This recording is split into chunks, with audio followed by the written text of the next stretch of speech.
Qabrda faqat azob emas, lekin unda rohat ham bor. Hatto ulamolar aytadi, qabrga kirgan zahoti berkitilib odamlar uzoqlashgandan keyin hisob kitoblari boshlanadi. Munkar va nakir imtihoni boshlanadi.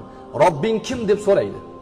Ba'zi rivoyatlarda o'qigan namozimiz, tutgan ro'zalarimiz, masjidga yurgan qadamlarimiz, bergan sadaqotlarimiz atrofimizni o'rab oladi.